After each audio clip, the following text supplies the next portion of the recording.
House of of Wisdom. Welcome, curious fellows. The Ottoman Empire, a force unparalleled in its might and grandeur, dominated the world for centuries. From the deserts of Arabia to the gates of Vienna, the Ottomans expanded their influence, leaving an indelible mark on history. But in the midst of their glorious conquests, they encountered an enemy unlike any other adversary whose name would become synonymous with terror. This is the story of the Ottomans' encounter with Vlad the Impaler, the Dracula. At the height of its power, the Ottoman Empire was a beacon of civilization. Constantinople, the heart of the empire, was a melting pot of cultures, religions, and ideas.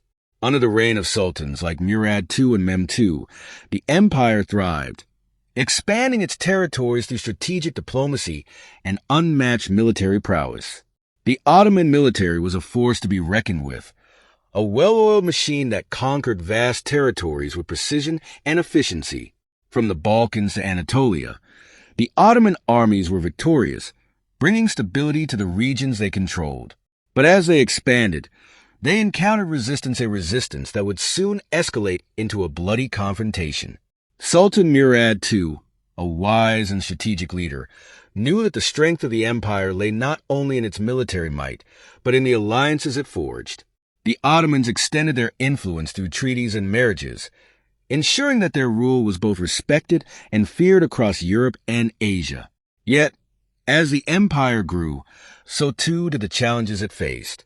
Mehmed II, known to history as Mehmed the Conqueror, was one of the most ambitious sultans in Ottoman history. His greatest triumph came in 1453 when he captured Constantinople, transforming it into the thriving capital of the empire. This victory solidified the Ottomans' dominance and sent shockwaves throughout Europe. With Constantinople firmly under Ottoman control, Mehmed II set his sights on expanding the empire's borders even further. The Balkans, a region of strategic importance, became the next target for the Ottoman armies. One by one, the kingdoms of the region fell, their rulers either swearing fealty to the Sultan or facing the might of the Ottoman military. In the years that followed, the Ottomans continued their conquests, bringing Serbia, Bosnia, and Albania into the fold. These victories were not just a testament to the empire's military strength, but also to its ability to integrate diverse cultures and peoples into a unified realm. The Ottoman Empire was at its zenith, a force that seemed unstoppable. Under Ottoman rule, the conquered territories experienced a period of stability and prosperity. The empire's administrative system, with its emphasis on justice and fairness, ensured that the people of these lands could thrive. The Ottomans were not just conquerors. They were builders, leaving behind a legacy of governance that would endure for centuries. But power, as the Ottomans knew, required not just might, but careful diplomacy. In the 15th century, Wallachia, a small principality caught between the expanding Ottoman Empire and the Kingdom of Hungary, was of strategic importance. In 1442, Vlad II Dracula, the ruler of Wallachia, was forced to make a difficult choice. To secure his loyalty, Sultan Murad II demanded that Vlad's sons, Vlad III and Radu, be taken as political hostages to the Ottoman court. Vlad III, just 11 years old, was thrust into the heart of the Ottoman Empire. Here, in the opulent but harsh environment of the Sultan's court, Vlad and Radu were educated in the ways of the empire. They were taught Turkish, studied Islamic culture, and received military training. The Ottomans were not just their captors, but their teachers. Vlad observed the Ottoman military's discipline, their strategic brilliance, and the way they wielded power, while Radu adapted. Even forming a close bond with the future Sultan Mehmed II, Vlad harbored a deep resentment. Yet, he learned valuable lessons that would shape his future as a ruler. When Vlad regained the throne in 1456, he did so with the knowledge and skills he had acquired during his time with the Ottomans. But instead of gratitude, he unleashed a reign of terror. Vlad became infamous for his use of impalement, a method of execution he had witnessed in the Ottoman Empire, but perfected with horrifying precision. His brutal tactics were designed to instill fear, not just among his enemies, but among his own people. By 1459, Vlad's relationship with the Ottomans had soured. When Sultan Mehmed II demanded tribute, including 10,000 ducats and 500 Wallachian boys for the Janissary Corps, Vlad's response was one of defiance. He refused the tribute and launched a brutal campaign against the Ottoman forces in his territory. Vlad's refusal was more than just an act of rebellion. It was a direct challenge to the authority of the Sultan. Mehmed II, angered by this defiance, prepared to bring Wallachia to heel. The Ottomans had faced many opponents before, but they had yet to encounter someone as ruthless and cunning as Vlad III.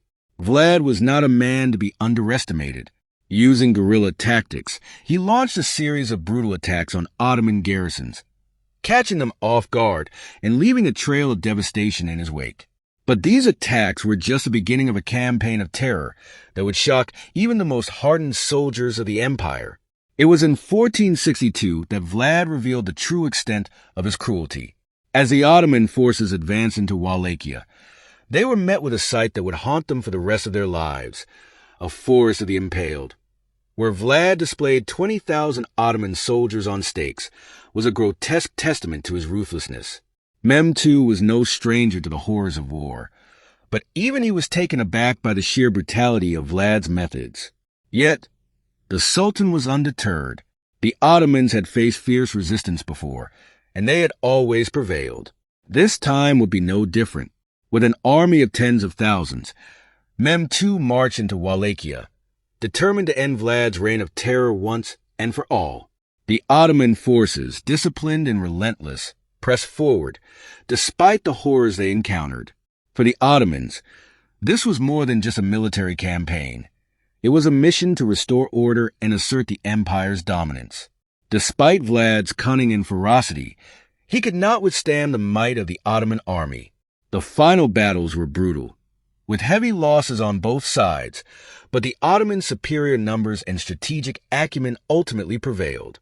Vlad's forces were overwhelmed, and his once formidable resistance began to crumble. With his forces decimated and his support waning, Vlad fled to Hungary, seeking refuge. Wallachia, now leaderless, was left vulnerable, and the Ottomans moved swiftly to reassert their control. The Sultan's victory was complete, and the empire's hold over the region was restored. The Ottomans wasted no time in reestablishing order in Wallachia.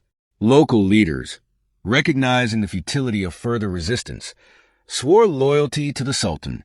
Under Ottoman rule, the region would once again know stability and peace, a stark contrast to the chaos that had reigned under Vlad. But Vlad was not content to remain in exile. In 1476, he made a final, desperate attempt to regain his throne. The Ottomans, however, were prepared. In a decisive battle near Bucharest, Vlad's forces were defeated, and he was killed in the chaos. His head was sent to Constantinople, a grim trophy symbolizing the empire's triumph over one of its most notorious foes. The Ottomans had faced many enemies in their quest for dominance, but none as infamous as Vlad the Impaler. Yet, even he could not withstand the power and resolve of the empire. The story of Dracula, as Vlad would come to be known, is a tale of terror and bloodshed, but it is also a testament to the resilience and strength of the Ottoman Empire. In the end, it was not the horror of the Impaler that prevailed, but the unyielding might of the Ottomans.